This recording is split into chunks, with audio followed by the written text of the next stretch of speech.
ఆంధ్ర వాళ్ళు మా వాళ్ళే బాబు, ఆంధ్ర వాళ్ళు మా వాళ్ళు. ఆ, ఏమి తర్వాత వాళ్ళ కాల్లో ముళ్ళు కొచ్చుకుంటే పట్టితో తీస్తాము అని చాలా సందర్భాల్లో కేసీఆర్ చెప్పిన విషయం తెలుసు. ఇది 2014లో అధికారంలోకి వచ్చిన నాటి నుంచి. తర్వాత ఆ మధ్య అంటే అరౌండ్ 2022-23 ప్రాంతాల్లో అనుకుంటా కేటీఆర్ మాట్లాడుతూ ఆయన ఏం చెప్పాడంటే, ఆ, నేను భీమవరం నుంచి కూడా పోటీ చేస్తా అవసరమైతే. భీమవరం నుంచి, భీమవరం అంటే ఇక్కడ వెస్ట్ గోదావరి ఉంది, పశ్చిమ గోదావరి జిల్లా. భీమవరం నుంచి అసెంబ్లీకి పోటీ చేయడానికి నాకు ఎలాంటి అభ్యంతరం లేదని కేటీఆర్ ఒక కామెంట్ చేశాడు. అంటే నేను ఈ వీడియోలో చెప్పదలుచుకుంటే ఏంటంటే, కేటీఆర్ కానీ, కేసీఆర్ కానీ, హరీష్ రావు కానీ, ఈ ముగ్గురు ముఖ్యంగా అంటే ఆ పార్టీకి సంబంధించి టీఆర్ఎస్ అయినా, బీఆర్ఎస్ అయినా, మరొకటైనా ఏదైనా సరే ఆ పార్టీకి సంబంధించి ఈ ముగ్గురు చేసే పని ఏంటంటే, ఆంధ్ర వాళ్ళతో తమకు అవసరం ఉన్నప్పుడు, తమకు వాళ్ళ వల్ల ప్రయోజనాలు ఉన్నప్పుడు వాళ్ళు మాట్లాడే పద్ధతి, లేకపోతే వాళ్ళు వాడే భాష వేరుగా ఉంటుంది. వాళ్ళను గుండెలకు హత్తుకున్నట్టుగా వాళ్ళు మైమరిచిపోయే విధంగా ఉంటుంది.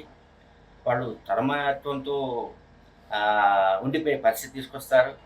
వాళ్ళు మంత్రముగ్ధులై వినే పరిస్థితి ఉంటుంది. వాళ్ళు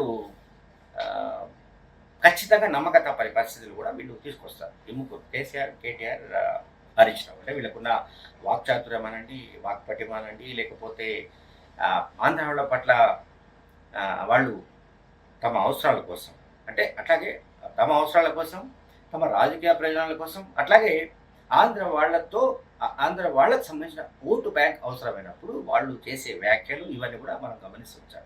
తర్వాత అవసరం తీరిన తర్వాత ఆంధ్ర వాళ్ళకి అవసరం లేదనుకుందాం, లేదు ఇప్పుడు సెంటిమెంట్ రగిలించాలి.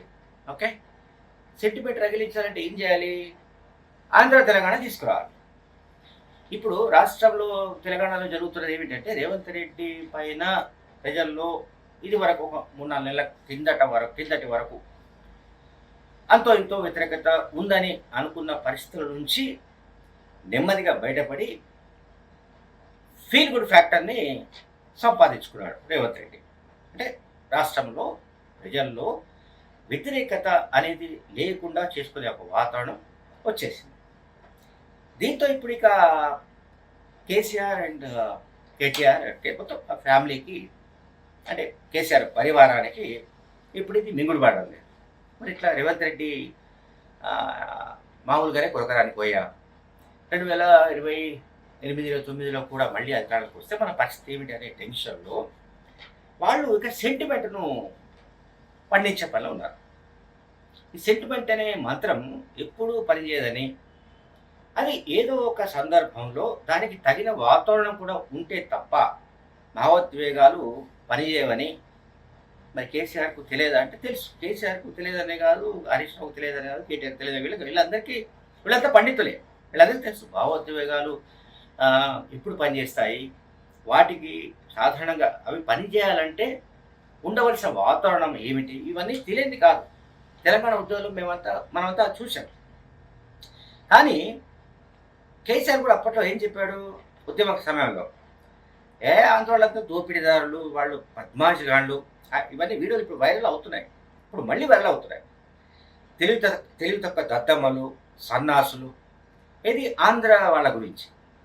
నేను ఇంతకుముందు చెప్పాను కదా, అదేమో ఆంధ్ర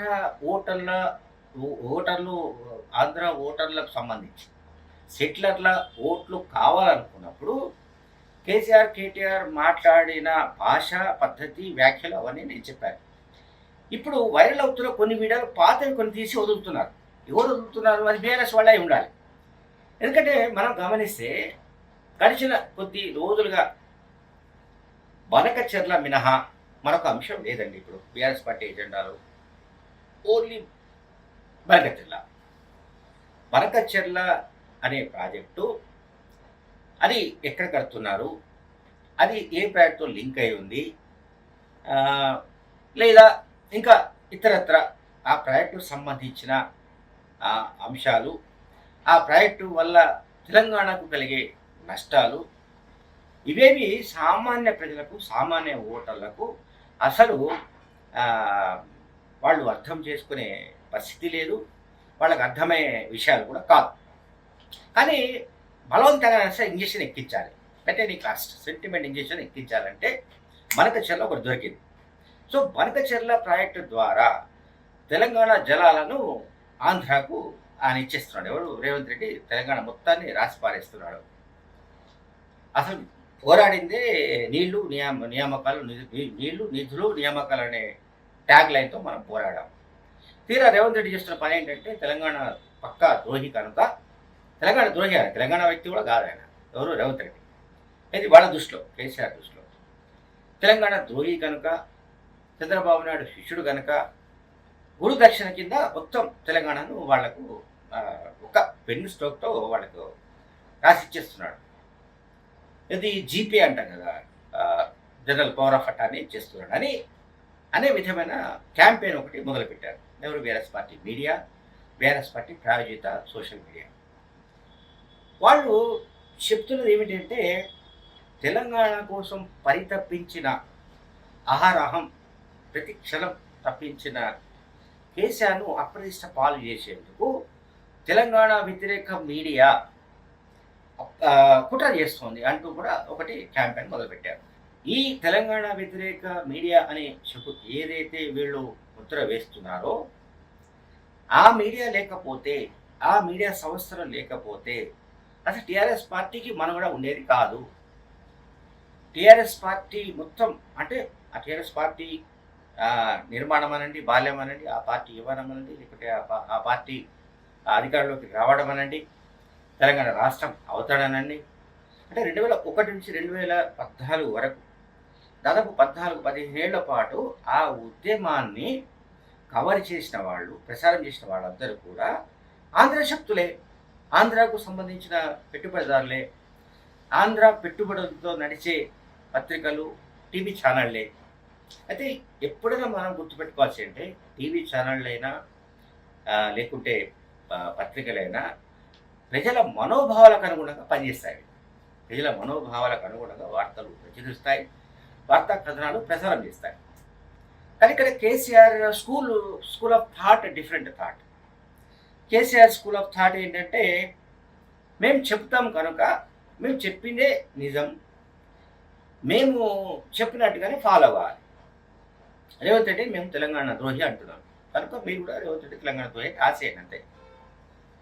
మేము రేవంత్ రెడ్డి చంద్రబాబు నాయుడు తొత్తు అంటున్నాం, చంద్రబాబు నాయుడుకు బానిస అంటున్నాం, చంద్రబాబు నాయుడుకు దోషి పెడుతున్నారని చెప్తున్నాం, మీరు అది రాయండి అంతే. ఇక దాంట్లో వేరే మళ్ళీ కొత్తగా మీరు ఆలోచించాల్సిన అవసరం లేదు.